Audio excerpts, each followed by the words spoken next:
नमस्कार, बहुत बहुत स्वागत है आपका इल्विन क्लासेस में। हम राज व्यवस्था विषय को पढ़ रहे हैं। अब राज व्यवस्था विषय में आगे अगला हमारा जो उसमें अध्याय होगा वो आपातकाल उपबंध।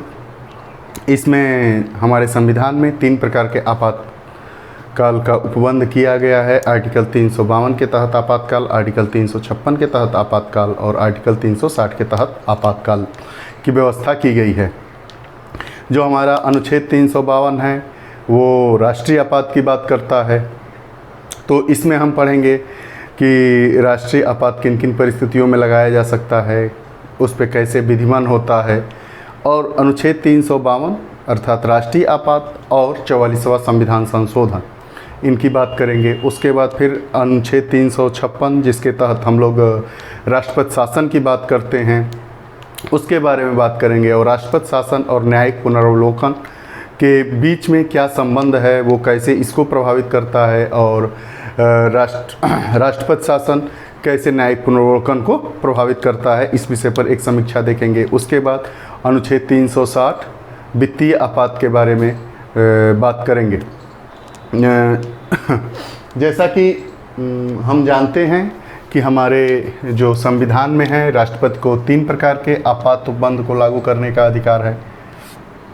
पहला हमारा हो गया अनुच्छेद 352 राष्ट्रीय आपात की बात करेंगे, अनुच्छेद 356 राष्ट्रपति शासन की बात करेंगे, और तीसरे प्रकार का है अनुच्छेद 360 वित्तीय आपातकाल की बात करेंगे। जो हम लोग राष्ट्रीय आपातकाल की बात करेंगे, इसमें इसकी एक समीक्षा देखेंगे। उसके बाद 44वें संविधान संशोधन द्वारा इसमें कौन कौन सी मुख्य बातें जोड़ी गई उनको देखेंगे। उसके बाद देखेंगे कि हम राज्य व्यवस्था पर इसका क्या प्रभाव पड़ा, राज्य व्यवस्था पर प्रभाव। आइए देखते हैं। अनुच्छेद 352 एक समीक्षा। यदि राष्ट्रपति को ये समाधान हो जाए, राष्ट्रपति को ये समाधान हो जाए कि संपूर्ण भारत में या उसके किसी भी भाग में, मतलब जो हमारा अनुच्छेद 352 है, इसके तहत जो राष्ट्रीय आपात की उद्घोषणा होती है वो पूरे या तो भारत में हो सकती है, या भारत के किसी एक भाग में भी राष्ट्रीय आपात की घोषणा राष्ट्रपति कर सकते हैं। यदि राष्ट्रपति को ये समाधान हो जाए कि संपूर्ण भारत में या उसके किसी भी भाग में युद्ध देखिएगा, युद्ध हो गया, आक्रमण हो गया या सशस्त्र विद्रोह। देखिए, ये जो सशस्त्र विद्रोह है ये 44वें संविधान संशोधन द्वारा जोड़ा गया है आंतरिक अशांति के स्थान पे। पहले ये क्या था? आंतरिक अशांति। सशस्त्र विद्रोह के आधार पर सुरक्षा का संकट उत्पन्न है तो वो राष्ट्रीय आपात की घोषणा कर सकता है। ऐसा वो किसी घटना के वास्तव में होने के पूर्व भी कर सकता है। देखिए, जो राष्ट्रीय आपात की घोषणा राष्ट्रपति करते हैं वो युद्ध, आक्रमण या सशस्त्र विद्रोह का आभास अगर हो जाए तो करते हैं, अगर होने के बाद भी कर सकते हैं, या ये घटना अगर ये आभास हो जाए कि वास्तव में ये घटना होने जा रही है तो उसके पूर्व भी राष्ट्रीय आपात की घोषणा हो सकती है। अब राष्ट्रीय आपात की घोषणा राष्ट्रपति कब करते हैं? देखिए, इसके लिए मंत्रिपरिषद की लिखित सलाह आवश्यक होती है। पूछा जाता है कि राष्ट्रीय आपात के लिए मुख्यमंत्री की मंत्रिपरिषद की लिखित सलाह आवश्यक है या नहीं। हाँ, मंत्रिपरिषद की लिखित सलाह पर राष्ट्रपति ऐसी उद्घोषणा करता है, अर्थात राष्ट्रीय आपात की उद्घोषणा राष्ट्रपति मंत्रिपरिषद की लिखित सलाह पर ही करता है। ये इम्पॉर्टेंट है, ठीक। इसका जो दूसरा है, ये उद्घोषणा संसदीय अनुमोदन के बिना, पूछता है कि संसदीय अनुमोदन के बिना कितने दिन तक प्रभावी रहेगा? 1 माह तक। जो राष्ट्रीय आपात होता है वो संसदीय अनुमोदन के बिना 1 माह तक प्रभावी रहता है। अब देखिए, संसदीय अनुमोदन कैसे होगा? तो संसद के दोनों सदन में उपस्थित और मतदान करने वाले कि 2/3 तथा कुल सदस्य संख्या के 50% से अधिक के बहुमत से अनुमोदित होगा। वो अनुमोदन कैसे होगा? संसद के दोनों सदन से यहाँ तात्पर्य है लोकसभा और राज्यसभा। लोकसभा और राज्यसभा, ठीक, उपस्थित, प्रेजेंट, और जो इलेक्शन में मतदान दे रहे हैं उनका 2/3, यहाँ से भी और यहाँ से भी, ठीक। उसके बाद दोनों की जो सदस्य संख्या है उसके 50% धन 1, ठीक, के बहुमत से अनुमोदित होगी। अब संसद ऐसा अनुमोदन करके 6 माह तक प्रभावी रखेगा। एक बार में जो अनुमोदन होगा संसद द्वारा, संसद के दोनों सदनों के 2/3 उपस्थित और मतदान करने वाले सदस्यों के बहुमत तथा जो पूर्ण सदस्य संख्या है दोनों सदन की, प्रत्येक के 50% से अधिक सदस्यों द्वारा के बहुमत से ऐसा अनुमोदन 6 माह तक प्रभावी रहेगा और 6-6 माह करके संसद इसको असीमित समय तक विस्तारित कर सकती है। पूछा जाता है कि क्या आपातकाल को कितने वर्षों तक विस्तारित किया जा सकता है, तो 6-6 माह करके असीमित समय तक विस्तारित किया जा सकता है। अब बात करेंगे कि 44वें संविधान संशोधन का 352 के साथ क्या संबंध है, या 44वें संविधान संशोधन का अनुच्छेद 352 या राष्ट्रीय आपात पर क्या प्रभाव पड़ा। देखिए, इसमें 3-4 प्रश्न जो पूछते हैं उनको अलग कर लिया गया है। आंतरिक अशांति के स्थान पर सशस्त्र विद्रोह शब्द को कब जोड़ा गया, तो अनुच्छेद 352 में आंतरिक अशांति के स्थान पर सशस्त्र विद्रोह को 44वें संविधान संशोधन के माध्यम से जोड़ा गया। पहले जो होता था, राष्ट्रपति प्रधानमंत्री की मौखिक सलाह पर काम करता था, इसके पूर्व मौखिक सलाह पर, ठीक। लेकिन 44वें संविधान संशोधन द्वारा अब प्रधानमंत्री की लिखित सलाह राष्ट्रीय आपात लागू करने के लिए आवश्यक है। उसके बाद पहले सशस्त्र विद्रोह के आधार पर अनुच्छेद 19 के अधिकार समाप्त हो जाते थे, लेकिन अब नहीं होंगे और अनुच्छेद 359 के दायरे से अनुच्छेद 20 और 21 को बाहर रखा गया। ये जो 4-5 चीज़ें हैं महत्वपूर्ण, 44वें संविधान संशोधन द्वारा आंतरिक अशांति के स्थान पर सशस्त्र विद्रोह जोड़ा गया, प्रधानमंत्री की लिखित सलाह को आवश्यक किया गया, अनुच्छेद 19 तथा अनुच्छेद 20-21 को इससे बाहर रखा गया, अर्थात 19 के अधिकार को समाप्त नहीं किया जाएगा, और जो अनुच्छेद 20 और 21 प्राण एवं दैहिक स्वतंत्रता और जीवन जीने के अधिकार जो हैं उनको भी इससे बाहर रखा गया। अर्थात ये अधिकार राष्ट्रीय आपात के दौरान 359 के अंतर्गत नहीं आते हैं, उनको बाहर रख के ये हमारी स्वतंत्रता दी गई। उसके बाद हमारा जो राष्ट्रीय आपात है उसका राज्य व्यवस्था पर क्या प्रभाव पड़ता है, तो कार्यपालिका पर क्या प्रभाव पड़ा, विधायिका पर क्या पड़ा, वित्तीय संदर्भ में क्या प्रभाव पड़ा। तो कार्यपालिका केंद्र किसी भी विषय पर प्रशासनिक निर्देश देने की शक्ति रखता है। अनुच्छेद 256 और 257 के अंतर्गत राष्ट्रीय आपातकाल के समय केंद्र राज्य को किसी भी विषय पर प्रशासनिक निर्देश देने की शक्ति रखता है। विधायिका पर क्या प्रभाव पड़ा, केंद्र राज्य विधायी संबंध निलंबित हो जाते हैं और इस समय जो केंद्र के विषय पर राज्य के विषय पर केंद्र जो कानून बनाता है वो राष्ट्रीय आपात खत्म होने के बाद, राष्ट्रीय आपात के समाप्त होने के 6 माह तक ही रहता है। वित्तीय संदर्भ में क्या प्रभाव पड़ा, केंद्र द्वारा आवंटित वित्तीय संसाधनों से संबंधित संवैधानिक उपबंध इस अवधि में केंद्र द्वारा संशोधित किए जा सकते हैं। ठीक, एक शब्दों में ये कहा जाए, साधारण शब्दों में, कि जब राष्ट्रीय आपात होता है तो राज्य की जितनी शक्तियां हैं वो लगभग केंद्र के हाथों में चली जाती है। जो राज्य होता है उसका मंत्रिमंडल, राज्य मंत्रिमंडल को निलंबित तो नहीं किया जा सकता है, लेकिन उन पर नियंत्रण केंद्र का हो जाता है। कार्यपालिका उस समय किसी भी विषय पर, केंद्र की कार्यपालिका प्रशासनिक विषयों पर निर्देश दे सकती है। केंद्र राज्य विधायी संबंधों में अपने कानून बना सकती है। ऐसा जो कानून बनाएगी केंद्र बनाएगा राज्य के संदर्भ में, वो राष्ट्रीय आपातकाल समाप्त होने के 6 माह तक रहेगा। वित्तीय संदर्भ में केंद्र द्वारा आवंटित वित्तीय संसाधनों से संबंधित संवैधानिक उपबंध इस अवधि में केंद्र द्वारा संशोधित किए जा सकते हैं। आइए एक बार देखते हैं। अनुच्छेद 352 एक समीक्षा, यदि राष्ट्रपति को ये समाधान हो जाए कि संपूर्ण भारत में या उसके किसी भी भाग में युद्ध, आक्रमण या सशस्त्र विद्रोह के आधार पर सुरक्षा का संकट उत्पन्न है तो वो राष्ट्रीय आपात की उद्घोषणा कर सकता है। ऐसा वो किसी घटना के वास्तव में होने के पूर्व भी कर सकता है। राष्ट्रपति ऐसी उद्घोषणा मंत्रिपरिषद की लिखित सलाह पर ही करेगा। ये 44वें संविधान संशोधन द्वारा जोड़ा गया। ठीक, ये उद्घोषणा संसदीय अनुमोदन के बिना 1 माह तक प्रभावी रहेगी। अब संसदीय अनुमोदन कैसे मिलेगा? संसद के दोनों सदनों में उपस्थित और मतदान करने वाले के 2/3 तथा कुल सदस्य संख्या के 50% से अधिक बहुमत से अनुमोदित करेंगे। एक बार अनुमोदन होगा तो 6 माह तक प्रभावी रहेगा, लेकिन संसद 6-6 माह करके असीमित समय तक इसका विस्तारण कर सकती है। 44वें संविधान संशोधन तथा 352 आंतरिक अशांति के स्थान पर सशस्त्र विद्रोह जोड़ा गया। प्रधानमंत्री की लिखित सलाह आवश्यक माना गया। इसके पूर्व प्रधानमंत्री मौखिक सलाह देकर और राष्ट्रीय आपातकाल लगवा सकता था। सशस्त्र विद्रोह के आधार पर 19 के अधिकार को समाप्त नहीं किया गया। अनुच्छेद 359 के दायरे से प्राण एवं दैहिक स्वतंत्रता, जीवन जीने के अधिकार 20 और 21 आर्टिकल को बाहर रखा गया। और राष्ट्रीय आपात का राज्य व्यवस्था पर क्या प्रभाव पड़ा? कार्यपालिका पर हमारा प्रभाव पड़ा, विधायिका पर प्रभाव पड़ा, वित्तीय संदर्भ में भी प्रभाव पड़ा।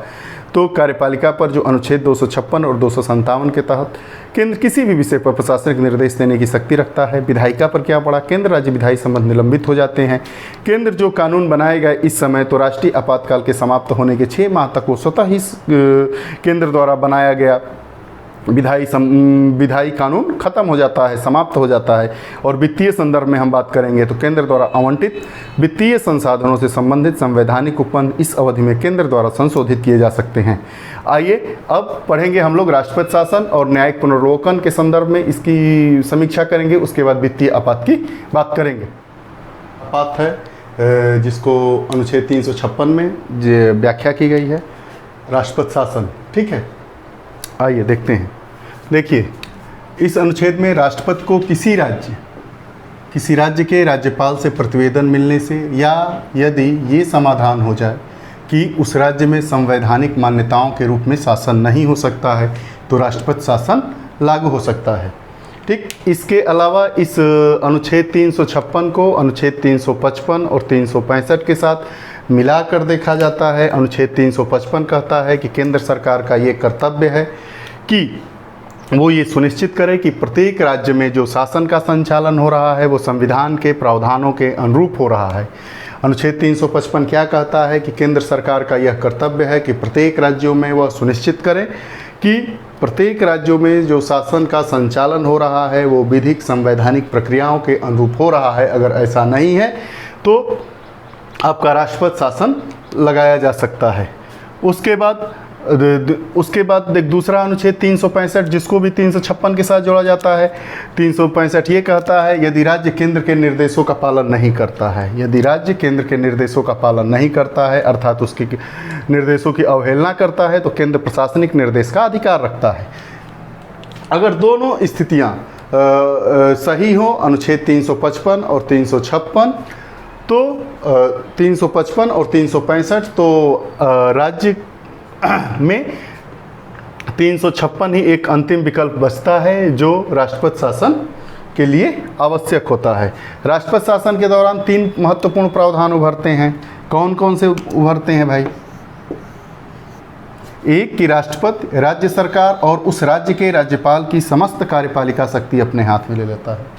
उस राज्य सरकार की और राज्यपाल की जितनी कार्यपालिका शक्तियां हैं, समस्त कार्यपालिका शक्ति को राष्ट्रपति अपने हाथ में ले सकता है। दूसरा जो महत्वपूर्ण प्रावधान उभर के सामने आता है, राष्ट्रपति उद्घोषणा कर सकता है कि राज्य विधानमंडल की समस्त शक्तियां संसद द्वारा प्रयुक्त होंगी। राष्ट्रपति ये भी उद्घोषणा कर सकता है कि राज्य विधानमंडल की जो सारी शक्तियां हैं वो केंद्र सरकार, केंद्रीय मंत्रिमंडल द्वारा उद्घृत होगी संसद द्वारा। वो राज्य के किसी प्राधिकरण या संस्था के संदर्भ की संवैधानिक प्रावधानों को निलंबित कर सकता है। वो राज्य की चाहे कोई भी संस्था हो या संवैधानिक प्राधिकरण हो, उसके अधिकारों को निलंबित कर सकता है, उसके प्रावधानों को निलंबित कर सकता है, जितने संवैधानिक प्रावधान होंगे। लेकिन इसका अपवाद ये है कि हाई कोर्ट की शक्तियों को वो निलंबित नहीं कर सकता है। ठीक, 356 इसकी प्रक्रियात्मक विशेषताएं क्या है? ऐसी उद्घोषणा 2 माह की समाप्ति के बाद स्वतः समाप्त हो जाएगी यदि इससे पूर्व संसद के दोनों सदन साधारण बहुमत द्वारा इसे अनुमोदित न करे। जो हमारा राष्ट्रपति शासन है वो स्वतः ही 2 माह उद्घोषणा के स्वतः ही 2 माह के बाद समाप्त हो जाएगा। अगर 2 माह के बाद समाप्त नहीं होगा, ऐसा किन परिस्थितियों में होगा? ऐसा इस परिस्थिति में होगा कि 2 माह के पूर्व संसद के दोनों सदन साधारण बहुमत द्वारा इसे अनुमोदित कर दे कि वहाँ पर राष्ट्रपति शासन लागू होगा। संसद 1 वर्ष तक इसे बढ़ा सकता है, 6-6 माह तक अनुमोदित करके। दो परिस्थितियों में 1 वर्ष से ज़्यादा भी बढ़ाया जा सकता है। अगर निर्वाचन आयोग ऐसा कहे कि वहाँ चुनाव, अगर ऐसी परिस्थिति नहीं होगी तो वहाँ चुनाव कराना संभव नहीं होगा और वहाँ की व्यवस्था अभी सुदृढ़ ना हो, राज्यपाल को ऐसा विदित हो। उसके बाद जो हमारी अगली जो इसमें प्रक्रिया है उसमें ये है कि राष्ट्रपति शासन को बिना संसद के अनुमोदन के राष्ट्रपति किसी पश्चातवर्ती उद्घोषणा से समाप्त कर सकता है। मतलब राष्ट्रपति शासन को बिना संसद के अनुमोदन के राष्ट्रपति किसी पश्चातवर्ती उद्घोषणा से भी समाप्त कर सकता है। ऐसे मामले हैं जिनमें 356 उपयोग में नहीं होता है। तो इसके परिप्रेक्ष्य में सरकारिया आयोग और बम्बई वाद के निर्णय को मिलाकर इसे देखते हैं कि किन किन मामलों पर, किन किन विषयों पर अनुच्छेद 356 लागू नहीं होता है। कुछ प्रमुख विषय हैं। कुप्रशासन की स्थिति, मंत्रिपरिषद को निम्न सदन में बहुमत। जैसे मंत्री निम्न सदन, 2 सदन होता है, उच्च सदन और निम्न सदन। उच्च सदन विधान परिषद को कहते हैं, निम्न सदन विधानसभा को कहते हैं। तो अगर विधानसभा में मंत्रिपरिषद का बहुमत है तो वहाँ पे राष्ट्रपति जो शासन है वो लागू नहीं होगा, अर्थात 356 उपयोग में नहीं लाया जाएगा। अगर राज्य सरकार के ऊपर भ्रष्टाचार के गंभीर आरोप लगे हैं तो ये कारण नहीं बन सकता है राष्ट्रपति शासन का। जहाँ मंत्रिपरिषद ने बहुमत खोकर त्यागपत्र दे दिया है लेकिन राज्यपाल ने वैकल्पिक सरकार बनाने की संभावनाओं को नहीं टटोला है, वहाँ भी 356 प्रयुक्त नहीं होगा। जहाँ मंत्रिपरिषद की सदन के भीतर पराजय नहीं हुई है लेकिन आशंकाओं के आधार पर राज्यपाल का व्यक्तिगत मत है कि बहुमत उसके पास नहीं है। अगर राज्यपाल किसी अपने व्यक्तिगत विचार रखता है या उसे ऐसा लगता है कि ये जो सरकार है अभी राज्य में वो अपना बहुमत खो चुकी है, लेकिन ऐसा हुआ नहीं है, भीतर उसके सदन के भीतर वो बहुमत में वो अपना साबित कर चुकी है, तो भी ये कारण नहीं होगा कि 356 वहाँ पे प्रयुक्त हो। आइए देखते हैं अनुच्छेद 356 राष्ट्रपति शासन। इस अनुच्छेद में राष्ट्रपति को किसी राज्य के राज्यपाल से प्रतिवेदन मिलने या यदि ये समाधान हो जाए कि उस राज्य में संवैधानिक मान्यताओं के रूप में शासन नहीं हो सकता है तो राष्ट्रपति शासन लागू कर सकता है। अनुच्छेद 356 को अनुच्छेद 355 तथा 356 के साथ जोड़कर देखा जा सकता है। 355 कहता है कि केंद्र सरकार को ये कर्तव्य है कि वो ये सुनिश्चित करे कि प्रत्येक राज्य में संविधान के अनुरूप शासन संपन्न हो रहा है। 365 वही ये कहता है कि यदि राज्य केंद्र के निर्देशों की अवहेलना करे तो केंद्र प्रशासनिक निर्देश का अधिकार रखता है। दोनों परिस्थितियाँ अगर लागू हो रही है तो वहाँ पे राज्य के राष्ट्रपति के पास मात्र और मात्र केवल एक विकल्प रह जाता है 356 के दौरान, अर्थात राष्ट्रपति शासन के दौरान 3 महत्वपूर्ण प्रावधान उभर कर आते हैं। राष्ट्रपति राज्य सरकार और उस राज्य के राज्यपाल की समस्त कार्यपालिका शक्ति अपने हाथ में ले सकता है। दूसरा प्रावधान है राष्ट्रपति उद्घोषणा कर सकता है कि राज्य विधानमंडल की समस्त शक्तियां संसद द्वारा प्रयुक्त होंगी। तीसरा ये हो सकता है कि वो राज्य के किसी प्राधिकरण या संस्था के संदर्भ की समस्त संवैधानिक प्रावधानों को निलंबित कर सकता है। अपवाद स्वरूप हाईकोर्ट की शक्तियाँ इसमें शामिल नहीं होती है। 356 की प्रक्रियात्मक विशेषता क्या है? ये ऐसी उद्घोषणा 2 माह की समाप्ति के बाद स्वतः समाप्त हो जाएगी यदि इससे पूर्व संसद के दोनों सदन साधारण बहुमत द्वारा इसे अनुमोदित कर दें। संसद 6 माह तक अनुमोदित कर इसे 1 वर्ष तक बढ़ा सकता है। विशेष परिस्थितियों में इसे 1 वर्ष से ज़्यादा तक भी बढ़ाया जा सकता है अगर वहाँ पे चुनाव होना हो। राष्ट्रपति शासन को बिना संसद के अनुमोदन के राष्ट्रपति किसी पश्चातवर्ती उद्घोषणा से इसे समाप्त कर सकता है।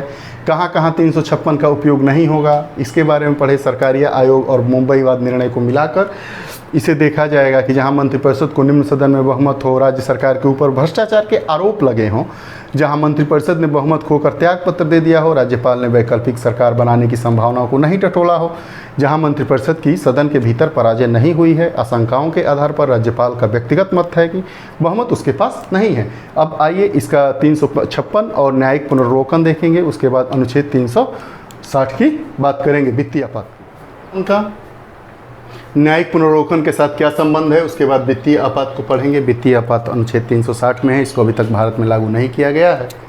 देखते हैं 356 और न्यायिक पुनर्विलोकन। केंद्र राज्य संबंधों में ये विवाद रहा है कि क्या राज्यपाल की संस्तुति को न्यायालय द्वारा विश्लेषित किया जा सकता है। मतलब केंद्र राज्य में ये तनाव का विषय रहा है कि क्या राज्यपाल की जो संस्तुति होगी उसको न्यायालय द्वारा विश्लेषित किया जाएगा। इस विषय पर 38वें संविधान संशोधन विधेयक 1975 में ये प्रस्ताव किया कि राष्ट्रपति का इस विषय पर विचार अंतिम होगा जिसे न्यायालय में चुनौती नहीं दी जा सकती है। लेकिन 44वें संविधान संशोधन द्वारा, किसके द्वारा? 44वें संविधान संशोधन में इसे खारिज कर दिया गया। किस बात को खारिज कर दिया गया? जो 38वें संविधान संशोधन 1975 में ये प्रस्ताव आया था कि 356 के विषय में राष्ट्रपति का जो विचार होगा वो अंतिम होगा और न्यायालय में इसे चुनौती नहीं दी जा सकेगी। लेकिन 44वें संविधान संशोधन अधिनियम द्वारा इस विषय को खारिज कर दिया गया, अर्थात अब जो राष्ट्रपति का विचार होगा वो उस पर न्यायालय में चुनौती दी जा सकती है। 44वां जो संविधान संशोधन हमारा आया उसमें कई 44वें संशोधन में इसे खारिज कर दिया गया, लेकिन 1994 में बम्बई वाद मामले में सर्वोच्च न्यायालय ने निर्णय दिया। उसमें जो संवैधानिक स्थिति को स्पष्ट किया गया, उसमें 3 परिस्थितियां थी जो राष्ट्रपति के समाधान में लागू होगी। मतलब राष्ट्रपति के विषय में बम्बई वाद के निर्णय में सर्वोच्च न्यायालय का जो फैसला था उसमें केवल 3 ही परिस्थितियां थी जो राष्ट्रपति के समाधान में लागू होगी। पहला ये था कि उस सामग्री का न्यायालय परीक्षण कर सकता है जिसके आधार पर राष्ट्रपति शासन की संस्तुति हुई है।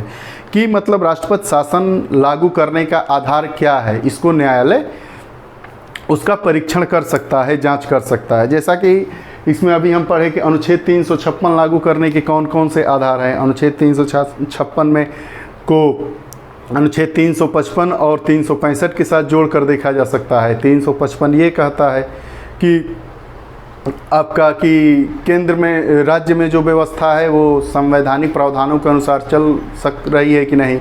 65 ये कहता है कि केंद्र को ये अधिकार है कि वो उस पर क्या प्रशासनिक निर्देश जारी कर सकता है अगर वो केंद्र द्वारा दिए गए निर्देशों का राज्य बार बार अवहेलना कर रहा है। तो ये परिस्थितियाँ हो सकती है। राज्यपाल को विशेषाधिकार था कि कुछ विषयों के अलावा वो संस्तुति करे राष्ट्रपति के पास और 356 को उस राज्य में लागू कर दिया जाता था। ठीक इस विषय पर जो राष्ट्रपति का मत था, विचार था, वो अंतिम था, वाद योग्य नहीं था, अर्थात न्यायालय में उसको चुनौती नहीं दी जा सकती थी।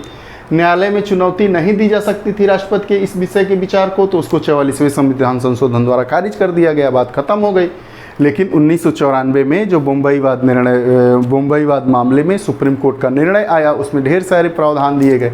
उसमें मात्र 3 ऐसी परिस्थितियां थी जो राष्ट्रपति के समाधान में लागू होंगी। पहली परिस्थिति ये थी कि किस आधार पर राष्ट्रपति शासन लगाया गया है, उस सामग्री के आधार का परीक्षण न्यायालय करेगा। दूसरा, ऐसी सामग्री प्रासंगिक है या नहीं, न्यायालय इसकी भी जांच करेगा। और तीसरी बात ये कही गई कि न्यायालय ये देखेगा कि कहीं दुर्भावना के आधार पर अनुच्छेद 356 का तो प्रयोग नहीं हुआ है। अब अगला जो हमारा अंतिम अनुच्छेद है, अनुच्छेद 360 वित्तीय आपातकाल। यदि राष्ट्रपति संतुष्ट हो जाता है कि ऐसी स्थिति उत्पन्न हो गई है जिसमें भारत या उसके किसी क्षेत्र का वित्तीय अस्थायित्व या साख खतरे में है, तो वो वित्तीय आपात की घोषणा कर सकता है। अभी तक भारत में वित्तीय आपात को लागू नहीं किया गया है। आइए एक बार देखते हैं अनुच्छेद 356 और न्यायिक पुनर्विलोकन। केंद्र राज्य संबंधों में विवाद ये रहा है कि क्या राज्यपाल की संस्तुति को न्यायालय द्वारा विश्लेषित किया जा सकता है। 38वें संविधान संशोधन विधेयक 1975 में ये प्रस्ताव किया गया कि राष्ट्रपति द्वारा इस विषय पर विचार अंतिम होगा जिसे न्यायालय में चुनौती नहीं दी जा सकती। 44वें संविधान संशोधन में इसे खारिज कर दिया गया। अंततः इस विषय पर 1994 में बम्बई वाद में सर्वोच्च न्यायालय ने संवैधानिक स्थिति को स्पष्ट किया, जिसमें 3 परिस्थितियां राष्ट्रपति के समाधान में लागू होगी।